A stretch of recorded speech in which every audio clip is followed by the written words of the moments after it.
These past few weeks, I've spent hours consuming content from the same three entrepreneurs on YouTube: Daniel Dalen, Bruno Casanovas, and Marcus Milian. Through their Founder's Journey videos, these individuals fearlessly share the raw, chaotic, honest, behind the scenes of their own growing businesses. Their content exudes energy, highlights their keen eye for aesthetics, and reinforces the ethos of their brand's mission. What makes them magnetic is how naturally they integrate themselves into their brands. Their taste, personalities, and values are embedded in everything they do.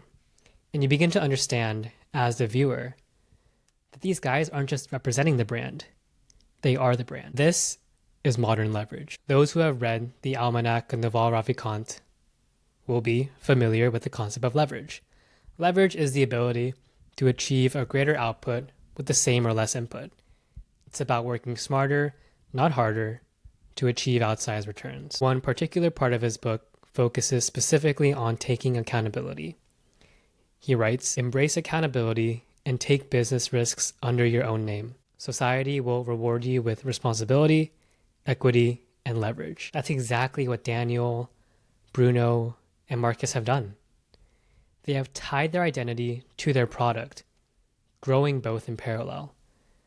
Their public presence clarifies their mission, not just for their followers, but likely for themselves too. And in doing so, they've created a new kind of flywheel. The more they document, the more content they create. The more content they create, the sharper their taste becomes. The sharper their taste, the more distinct their brand. The more distinct their brand, the more powerfully it attracts community. And finally, through the momentum and resonance of that community, a business begins to grow. Founders who are willing to take on more accountability by fearlessly intertwining their tastes and values with their own brand will be able to gain outside support from the niche communities they resonate with. Let me say it one more time. Founders who are willing to take on more accountability by fearlessly intertwining their taste and values with their brand will be able to gain outside support from the niche communities they resonate with. That's the context in which I've developed my own understanding of this new brand economy. And what I've articulated so far isn't new.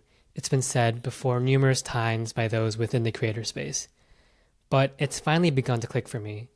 And if it hasn't for you yet, I hope this video helps you. So let's break it down. Documentation becomes content. Documentation is the distillation of total experience. It's taking the chaos of a point in time, freezing a single dimension of it through words, sketches, images, video, whatever medium is out there. Some forms of documentation are simply easier than others. Snapping a photo on your phone is probably as low friction as it gets. On the other hand, filming and editing a vlog is much harder. No matter what form it takes, great documentation takes work. It asks for honesty and perspective when you journal. Sometimes it demands technical skill, like learning to use a camera well enough to capture the emotion you feel in a particular moment. It can feel tedious or self-indulgent or like shouting into the void. Some forms feel like labor, others like therapy. When you take what you've documented and share it on Instagram, YouTube, Substack, etc., documentation becomes content. And that's where things get a little bit dicey, because the term content has earned a terrible reputation in the post-COVID years, because it's become synonymous for self-promotion and selling out. But content, at its best, isn't about performance.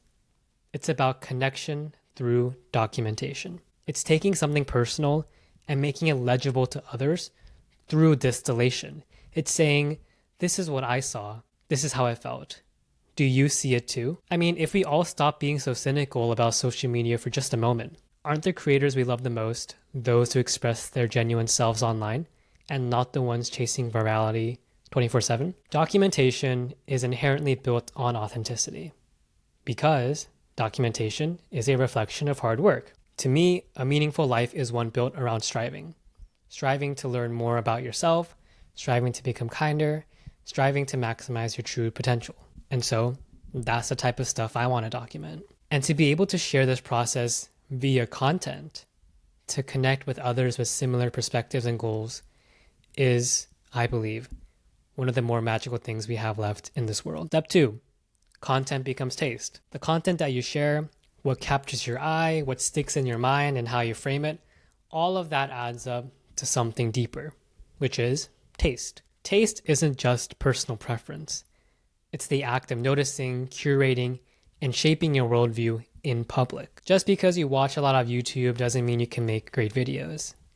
Just because you like listening to a song doesn't mean you can produce a song. And just because you own a lot of clothes doesn't mean you can design them. Because taste without creation is simply preference through consumption. And while all taste does start with intuition, in order to develop it into something tangible and original, you have to create and then iterate over and over again. Taste differentiates itself from preference because taste requires you to communicate your creative intuition effectively.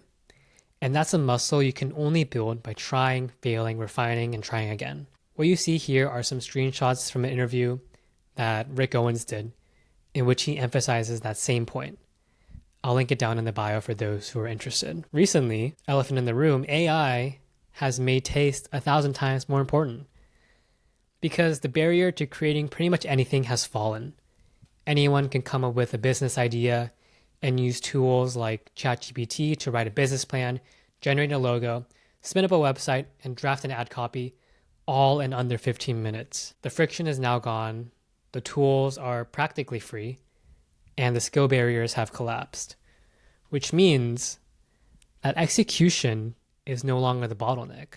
The bottleneck is taste. It's about being more you with enough clarity and consistency so that others begin to see value in what you're building. Part 3, taste becomes community.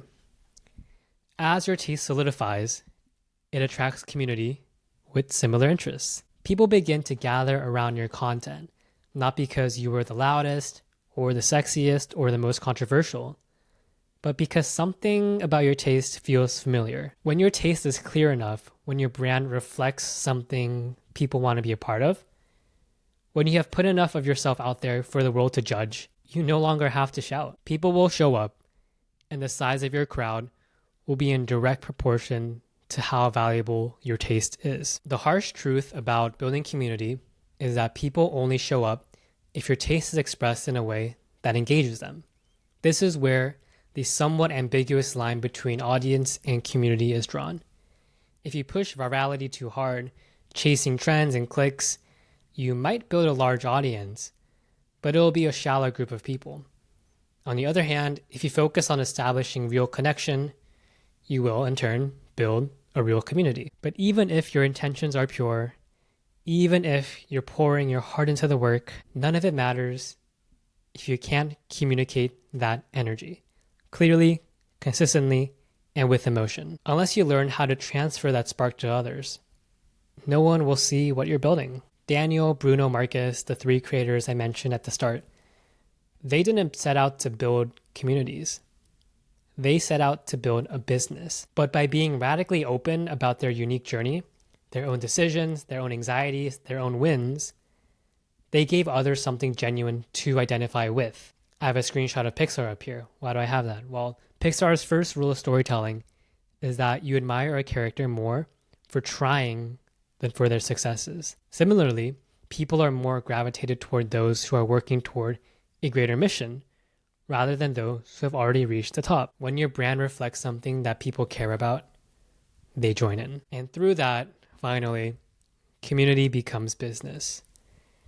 I briefly talked about the difference between audience and community, but let me reiterate it once more. An audience watches from afar, noticing your work on their Explore page, maybe giving it a like, but ultimately moving on. They enjoyed the brief serendipitous encounter that the algorithm facilitated, but the story ends there. On the other hand, a community gets involved. They leave comments, they share your work even without you asking. They celebrate successes with you, yes. And they even unfollow you when they no longer resonate with what they see. We're all a part of multiple communities. Schools, nationalities, sports teams, etc. We support them, not because we still go to, our college or play sports with the Dodgers, but because we feel like we're a part of the team, even if we're not. And that feeling isn't us being delusional. These brands have given us enough reason and reassurance to believe that we belong and that we are an important part of their community and heritage. That's the power of identification. When people see your brand as a reflection of themselves, something that echoes their values, aspirations, or quirks, they begin to root for it like it's their own. And in the new brand economy, brand is the business. The emotional connection comes first, and transactions afterwards are simply a byproduct of belief. No matter what service you provide, a hoodie, a candle, a latte, it almost doesn't matter. Because the product is just a vessel for something deeper. If people resonate with what you stand for, they'll show up. That's what makes this moment so different, this current moment today. The barrier to creating anything is a $20 ChatGPT subscription, and online distribution is practically infinite. And so when anyone can make anything, and they can put it in front of the entire world, the only real differentiator left is how deeply people care. And despite all the noise about how we're living in a loneliness epidemic, surprise, surprise, people still care about people, about story, about community. That's been the case since the beginning of time, and it's not going to change, ever. For those seeking a creative, entrepreneurial career, the ability to build and sustain presence, to run the self-nourishing loop of documentation, content, taste, community, business is the single greatest skill one can acquire. It's a theory that I believe in, and it's a theory that I'm going to put to the test.